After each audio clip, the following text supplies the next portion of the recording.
প্রশাসনের উদ্দেশ্যে একটা বার্তা দিতে চাই, যদি আল্লাহর ওলিদের দরবারে এরপরে আর কোন ধরনের আক্রমণ হয়, বাংলার মুসলমান মোল্লার সুন্নি মুসলমান করে থাকবে না, সারা বাংলাদেশ অচল করে দেওয়া হবে।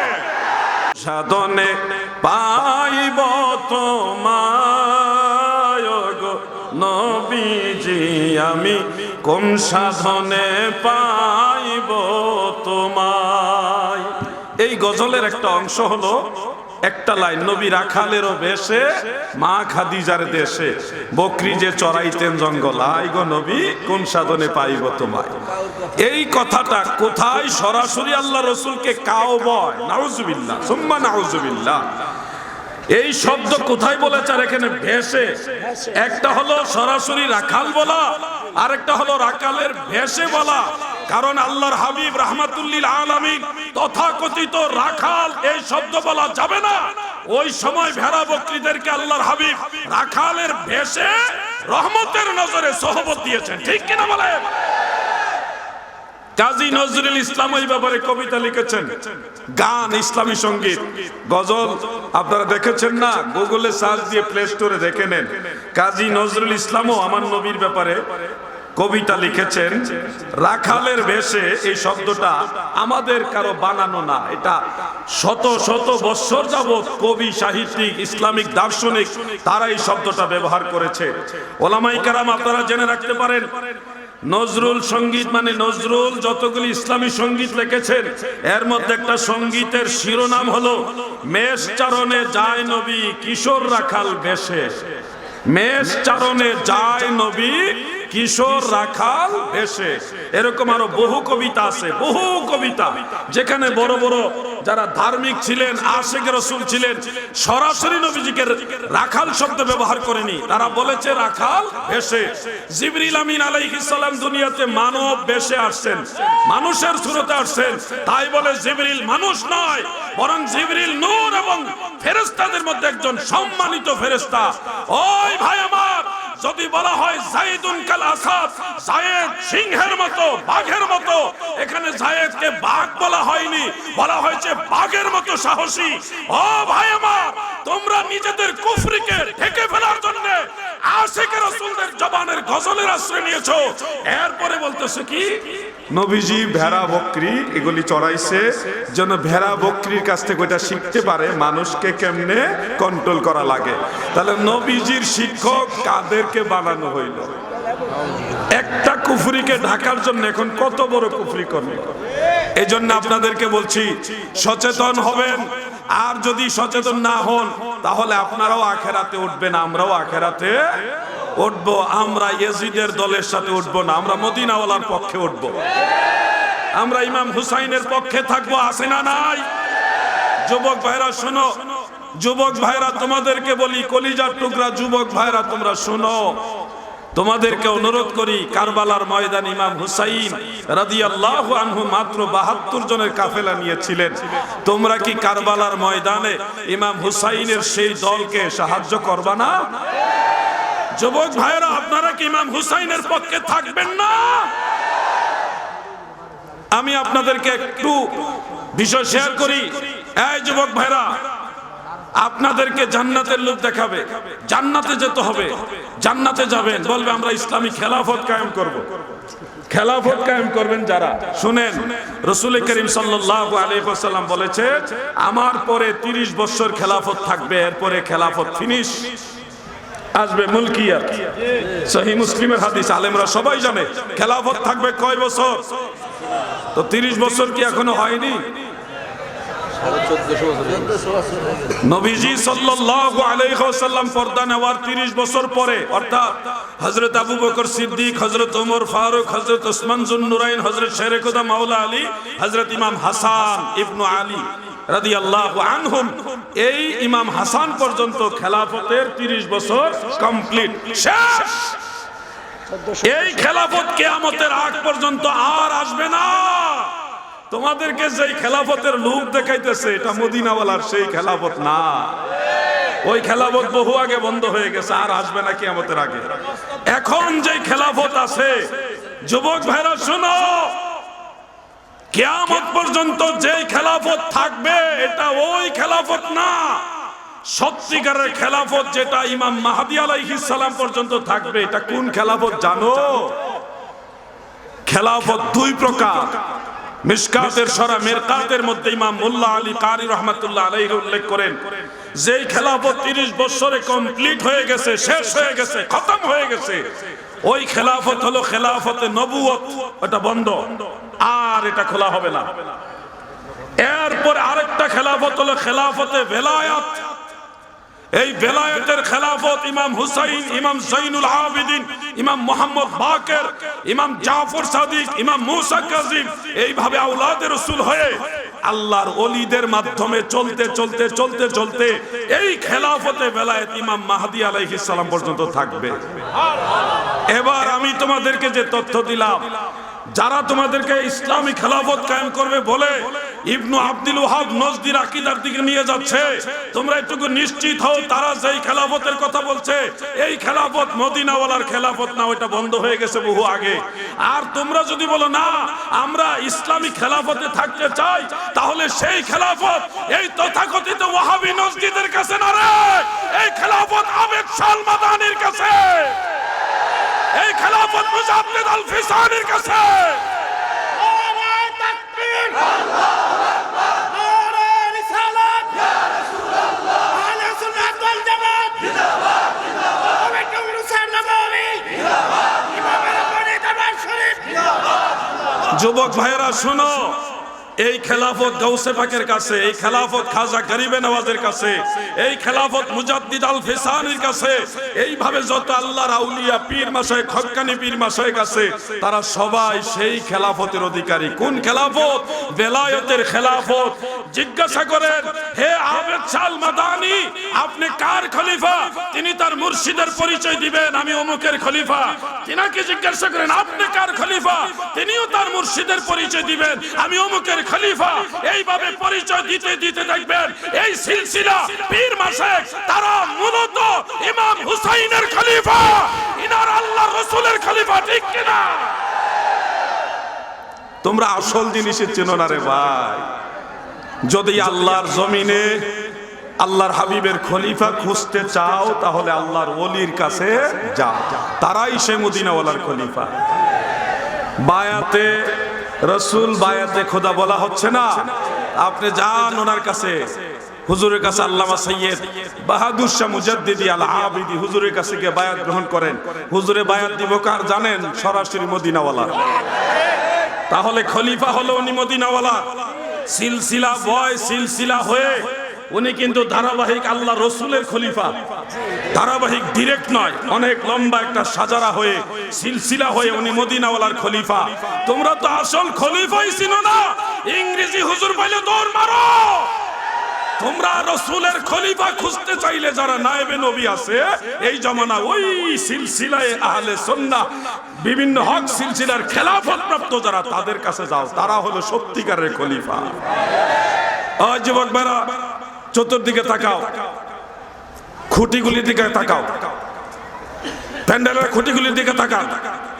প্রত্যেকটা খুঁটির মধ্যে দান বাক্স রাখা আছে না? না, রাখা আছে? ভালো করে দেখেন আছে কিনা। আমার মনে হয় আপনারা কম দেখেন। প্রত্যেকটা খুঁটিতে খুঁটিতে দান বাক্স রাখা আছে না? নাই? নাই? ও তাইলে নাই। আপনারা খেয়াল করেন, আমরা হইলাম মাজার ব্যবসায়ী, আমরা পীর নিয়ে ব্যবসা করি, মুরিদ নিয়ে ব্যবসা করি, আমরা উরুস দিয়ে ব্যবসা করি, আমাদের উপরে ব্যবসায়ীর অভিযোগ তহমত। এই তোমরা ব্যবসা করো, দরবার দিয়ে ব্যবসা করো, মাজার দিয়ে ব্যবসা করো, কিন্তু আফসোস এত বড় সম্মেলন কোথাও কোনো দান বাক্স নাই। দেখেন না, দেখেন না, মনে হয় খুঁটিতে আছে, আপনারা দেখছেন না। কিন্তু যারা আমাদেরকে ট্যাগ লাগায় আমরা মাজার ব্যবসায়ী, মাজার পূজারী, আমরা ব্যবসা করি, তাদের মাহফিলের একটা খুঁটিও বাদ নাই যেখানে দান বাক্স নাই। খবর নিয়ে দেখেন না ভাই, তাদের মাহফিলে ঢুকার ডাইনে বামে কোনো ছোটখাটো বক্স না, আস্তা বড় ড্রাম দিছে, টাকা দিয়ে যান। তাহলে অরিজিনালি ব্যবসায়ী কারা? ধর্ম বিক্রি করে কারা খায়? ধর্ম ব্যবসা করে কারা খায় তোমরা দেখো। আমাদের দরবারে যেগুলি আসে মানুষ ভালোবাসা দেয়, সাউন্ড লাগে না, দে রে দেও রে, কোথাও বলছে আপনাদেরকে বলুন তো আমাদেরকে টাকা দেন, দান করেন বলছে কেউ? মানুষ যেটা দিতেছে, একটা গরু নিয়ে আসছে 1 বছর পরে যে মুর্শিদের বাড়িতে যাব, সবাইরে নিয়ে, গরিব অসহায় মানুষ আছে, মেহমান মুসাফির আছে, আলেম উলামা আছে, মাদ্রাসার তোলাবা ছাত্ররা আছে, সবাইরে নিয়ে তাবারুক খাবো। ওই নিয়তে একটা গরু নিয়ে আসে, একটা ছাগল নিয়ে আসে, মানুষ খাবে, দোয়া করবে। 1 বস্তা চাউল নিয়ে আসে, 100 টাকা দেয়, 10টা টাকা দেয়, 1 লাখ টাকা দেয়, 10,000 টাকা দেয়। এই দেওয়াটা পুরোটাই চাইয়া না, মনের আবেগে, মহব্বতে, আল্লাহর সন্তুষ্টির জন্য দেয়। এই সিস্টেমটাই হলো মূলত ইসলামের সিস্টেম, যে জোর করে চায় না, আমরা জোর করে নেই না, তারপর আমরা ধর্ম ব্যবসায়ী ট্যাগ পাইলাম। আর তারা প্রতি খুঁটিতে খুঁটিতে দান বাক্স টাঙাইছে, গেটের সামনে বড় ড্রাম লাগাইছে, টাকা দিয়া যাও। এরা নাকি আবার ধর্ম ব্যবসায়ী না। আমি একটা কথা বলতে চাই, এই ওয়াহাবি নজদির যারা দোষর, তারা দীর্ঘদিন ধরে ধর্মকে পুঁজি করে মানুষের ধর্মীয় আবেগ অনুভূতিকে কাজে লাগিয়ে ধর্ম ব্যবসায়ী যারা, তারাই এই দেশে জঙ্গিবাদ, সন্ত্রাসবাদ কায়েম করতে চায়।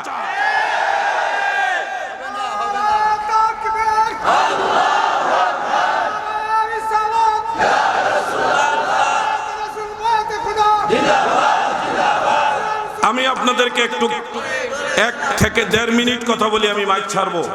শুধু এটুকু বলি আপনাদেরকে, আজ পর্যন্ত কোথাও দেখছেন কোন মাদ্রাসায় যারা আমাদের আকীদার পক্ষে না, সুন্নি আকীদার ধারণ করে না, এমন প্রতিপক্ষ যারা, এমন কোন মাদ্রাসাতে সুন্নি মুসলমান আক্রমণ করছে এরকম দেখছেন আপনারা?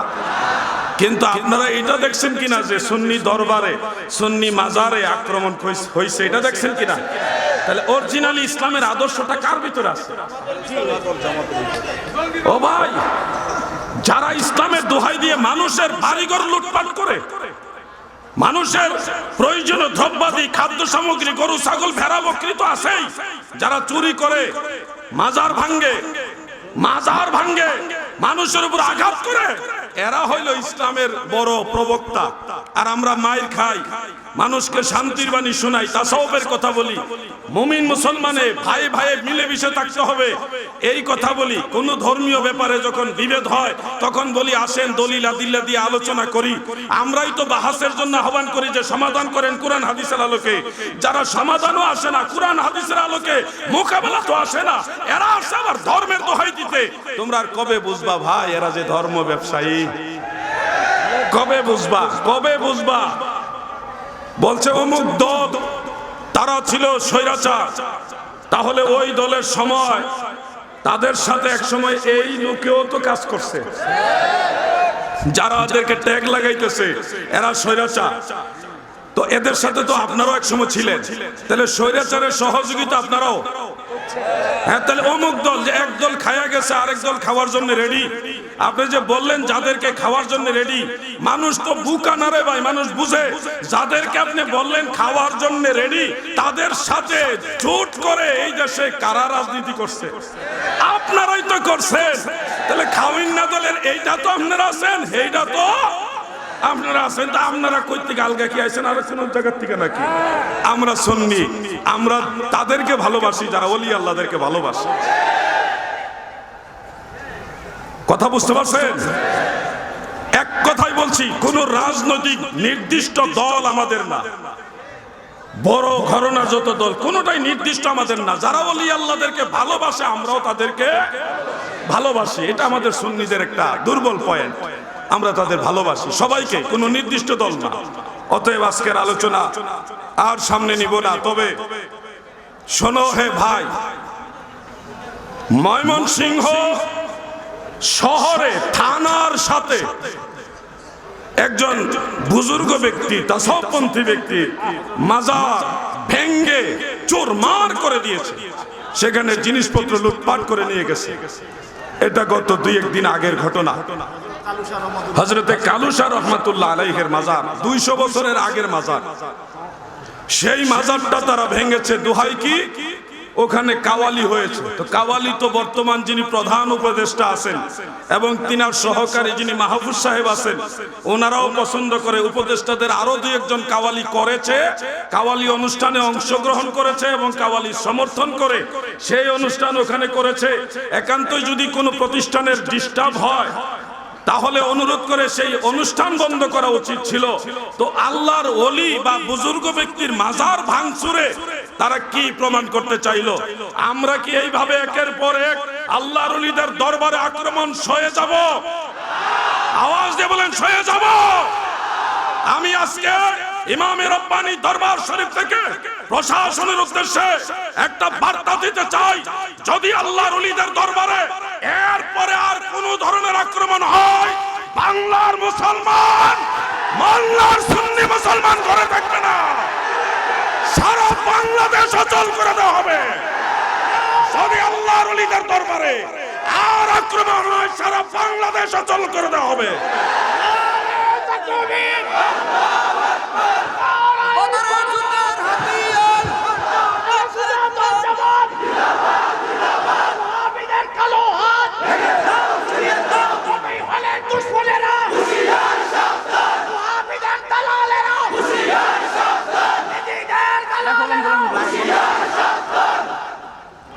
শুনুন, আপনারা যারা জায়গায় বসুন।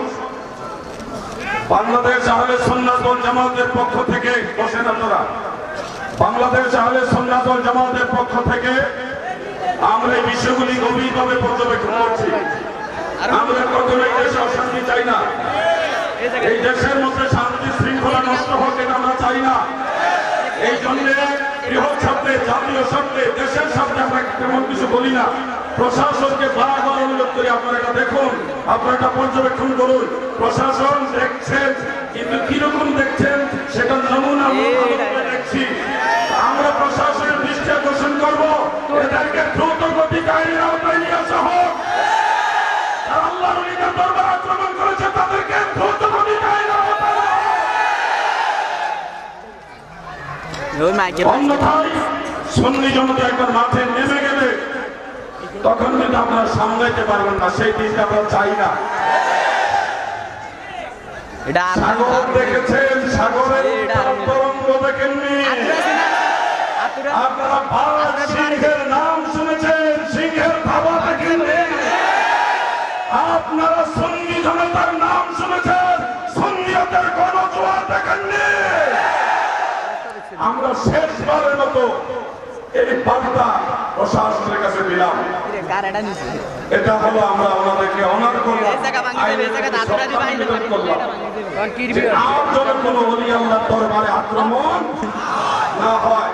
কোন আলেম, যে কোনো ধরনের কোন আলেম কোরআন, সুন্নাহ, ইজমা, কিয়াস, শরীয়তের এই চার দলিলের আলোকে যদি সুন্নি জামাতের কোনো গুরুত্বপূর্ণ বিষয়ে আমাদের সাথে ইলমি মোকাবেলা করতে চায়, বাংলাদেশ সেনাবাহিনীর তত্ত্বাবধানে হইলেও যে কোনো প্রশাসনিক তত্ত্বাবধানে আমাদের সাথে বসার ব্যবস্থা করেন। তারা কোরআন হাদিসের আলোকে সঠিক না হলে আমরা সঠিক। তারা যদি সঠিক প্রমাণ করতে পারে আমরা তাদের মত গ্রহণ করব। আমরা যদি প্রমাণ করতে পারি সুন্নি জামাত ঠিক, তাহলে বাংলা জমিনে সুন্নিয়তের বিরুদ্ধে কোনো আওয়াজ চলবে। আসসালামু আলাইকুম ওয়া রাহমাতুল্লাহ। মাশাআল্লাহ।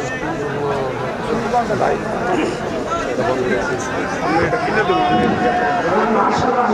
নারায়ে তাকবীর, নারায়ে রিসালাত।